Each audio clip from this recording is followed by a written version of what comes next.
Here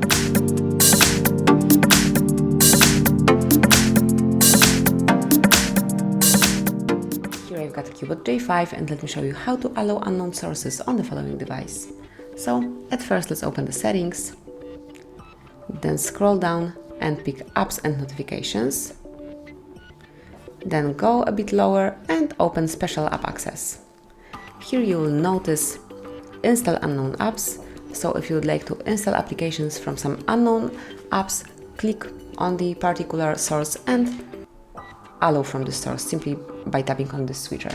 If you will go back, you can choose it from some other sources, so it's all up to you which you will allow, and then you will be able to easily install some files from those apps. So that will be all. This is how you can allow installation from unknown apps. Thank you for watching, please subscribe our channel and leave the thumbs up.